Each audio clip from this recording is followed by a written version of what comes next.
देश की राजधानी दिल्ली में श्रद्धा हत्या जैसी एक और बड़ी घटना सामने आई है। युवक ने अपनी गर्लफ्रेंड की हत्या करके शव को अपने ढाबे के फ्रिज में रख दिया। इसके बाद मंटोडी गांव झज्जर में बारात ले जाकर दूसरी लड़की से शादी कर ली। अब इस मामले में रोज नए खुलासे हो रहे हैं। आरोपी है साहिल और जिसकी हत्या हुई है वो है निक्की। आरोपी साहिल निक्की के शव को कार में डालकर 40 किलोमीटर दूर अपने गांव मित्राऊ तक ले गया, लेकिन उसकी कोई जांच पड़ताल नहीं हुई। वो आराम से गाड़ी चलाता रहा। हैरत की बात यह है कि साहिल ने निक्की की लाश को अपने साथ ड्राइविंग सीट के बगल में रखा था।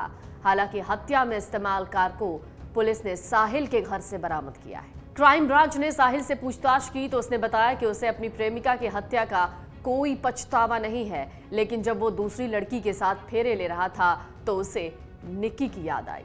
पुलिस को शक है कि आरोपी साहिल अपनी प्रेमिका निक्की यादव की लाश को ठीक उसी तरह ठिकाने लगाना चाहता था जैसे आफताब ने श्रद्धा की लाश को ठिकाने लगाया। आरोपी साहिल गहलोत, जो कि 24 साल का है, प्रेमिका के शव को ठिकाने लगाता उससे पहले ही दिल्ली पुलिस की अपराध शाखा की टीम ने उसे सूचना के बाद गिरफ्तार कर लिया।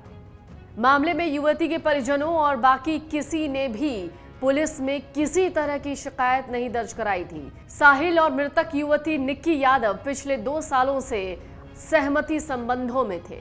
साहिल अपने परिजनों के दबाव में दूसरी लड़की से शादी कर रहा था, जबकि निक्की यादव उससे शादी करना चाहती थी।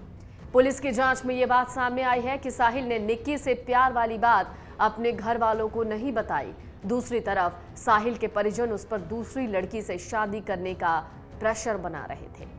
आखिरकार दिसंबर 2022 में साहिल की दूसरी लड़की से मंगनी हो गई। 9 फरवरी को साहिल की शादी तय हो गई। आरोपी ने यह बात निक्की से छुपा ली। किसी तरह निक्की को यह बात पता चल गई। वो साहिल से शादी करने की जिद करने लग गई। ऐसे में साहिल ने डेटा केबल से निक्की का गला घोंटकर हत्या कर दी। शव को अपने ढाबे के फ्रिज में रखकर अपने घर चला गया और 11 फरवरी को झज्जर बारात ले जाकर दूसरी लड़की से शादी कर ली। पुलिस ने निक्की के शव को फ्रिज से बरामद कर लिया।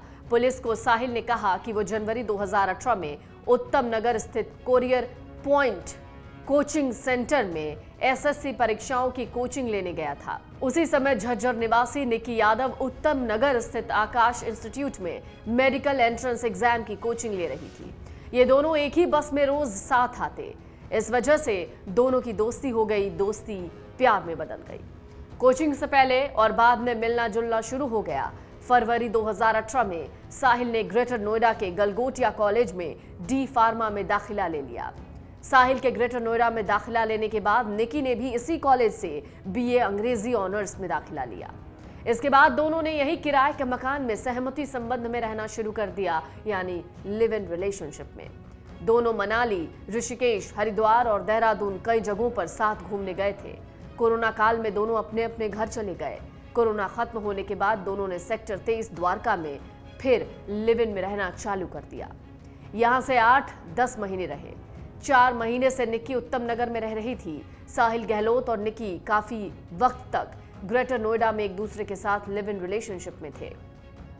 इस दौरान दोनों दिल्ली एनसीआर से बाहर कई जगह घूमने गए। वो हिमाचल प्रदेश और उत्तराखंड भी घूमने गए थे।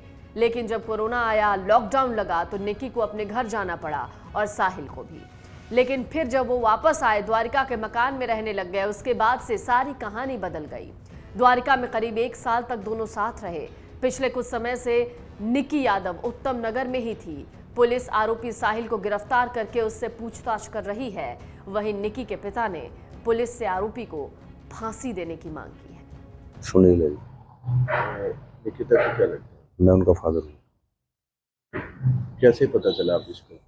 कल हमारे के पास पुलिस वालों का फोन आया, तभी पता लगा सुबह। तो अभी दिल्ली जा रहे हैं? है जी? दिल्ली जा रहे हैं? हाँ, अभी उनका पोस्टमार्टम होना है तो उनको लेके आने हैं डेड बॉडी। अब साहिल को गिरफ्तार कर लिया तो न्याय की क्या मांग है? न्याय की यही मांग है जी, उसको भी सजाए मौत होनी चाहिए। डाउनलोड करें अमर उजाला ऐप और पाएं खबरें लगातार। अगर आप ये वीडियो YouTube पर देख रहे हैं तो हमारे चैनल को सब्सक्राइब करें और बेल आइकन को दबाना ना भूलें। अगर आप Facebook पर ये वीडियो देख रहे हैं तो हमारे पेज को लाइक करें।